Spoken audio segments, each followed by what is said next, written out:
Hey everybody, Russ Leonardi here. We're going to talk again today about some more rudiments. I showed you the 5-stroke, gave you an idea of kind of how to utilize that. Today, I'm going to do a movement exercise.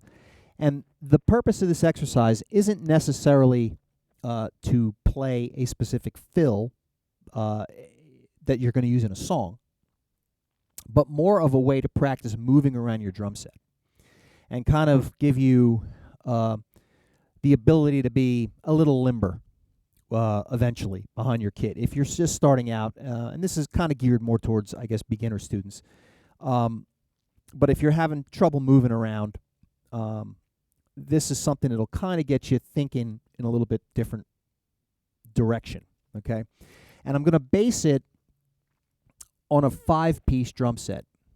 Okay, so snare drum, bass drum, 2 mounted toms, and a floor tom. Okay, I just picked that because a lot of people have 5-piece kits. It's kind of a common setup.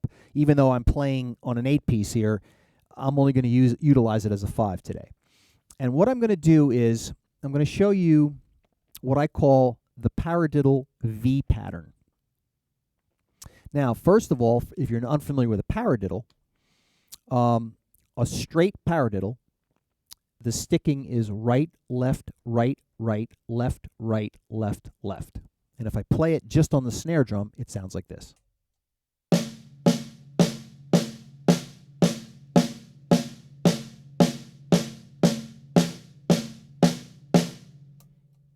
Okay, what we're going to do today for the purpose of getting your fluidity moving, we're going to do what I call the Paradiddle V pattern. And the reason I call it a V pattern is because if you take your 2 mounted toms here and your snare drum and you go from tom to snare to the other tom, it forms a letter V.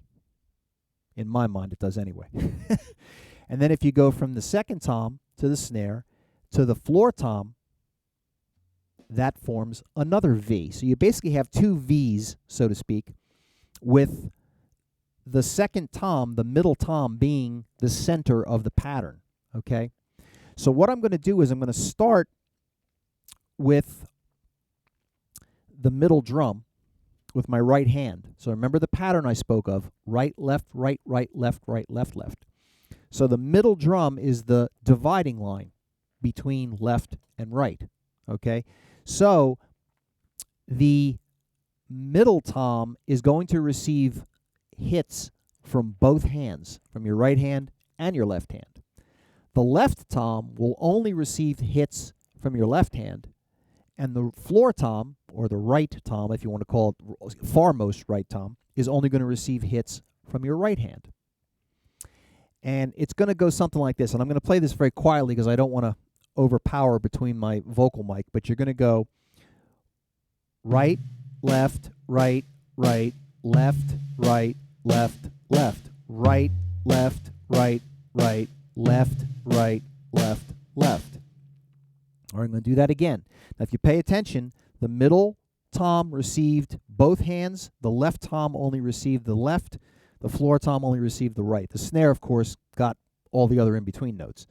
All right, so we have right, left, right, right, left, right, left, left, right, left, right, right, left, right, left, left.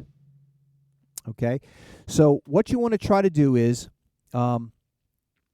get that built up a little bit. Now, you're going to play them as 16th notes, okay? And if you're not sure what that is, when you count in 4/4 time, if your 4 beats are 1, 2, 3, 4, 16th notes, there are 4 for every beat, hence 16 of them in an entire measure of 4/4 time, okay? So in the time it takes to go 1, 2, 3, 4, you're going to be playing 16 notes, or 1 E and a 2 E and a 3 E and a 4 E and a bop bop bop bop bop bop bop bop bop bop bop bop bop bop bop.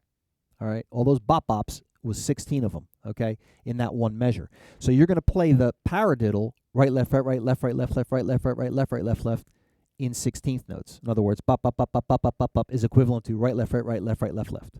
Okay, if that makes sense. Hopefully it makes sense. All right, so we're going to do that on these drums again, and I'm going to show you one more time, at just a little bit faster, what that sounds like.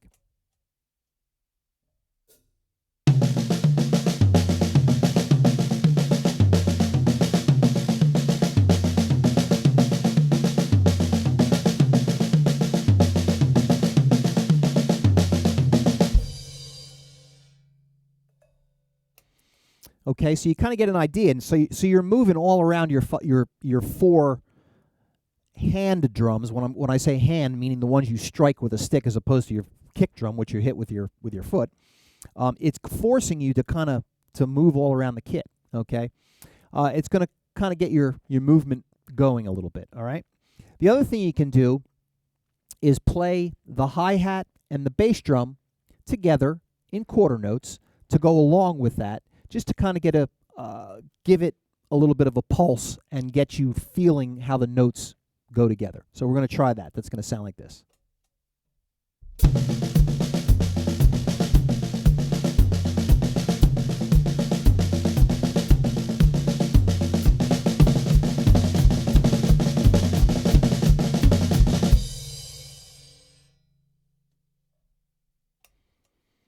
Okay?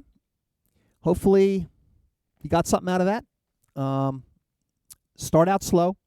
I always show you things slow, and I try to show them fast just to give you more of a perspective as to what you can build up to if you're not capable of executing them at a fast speed. And believe me, there's nothing wrong with that. Speed is not everything. Speed comes with time, and speed is not the be-all, end-all to drumming. Okay, what is the feel and the groove and being able to execute cleanly. But I do try to give you the perspective of what it's like to play it slow and what it's like to play it faster. But anyway, start out slow. Use a metronome. My broken record there again, got to get that in there. Use that metronome and practice slowly and just build yourself up in speed until you get to a comfortable level. And a lot of people have asked me, and kind of as a sidebar here, how fast do I want to be?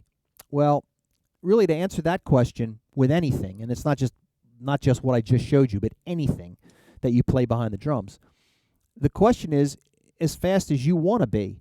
Okay, if you aspire to have a lot of speed, then that's an important thing to you. Some guys could give a rat's patootie about how fast they play. Okay, they just want to make it feel good and just lay back and play a groove, which is fine too. There's nothing wrong with that. But using a metronome will help you to develop that speed because you have a measuring stick.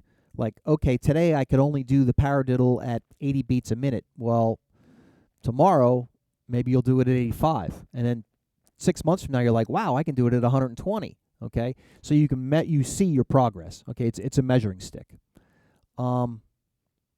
Hopefully you're going to get something out of all this stuff I'm yapping about to you.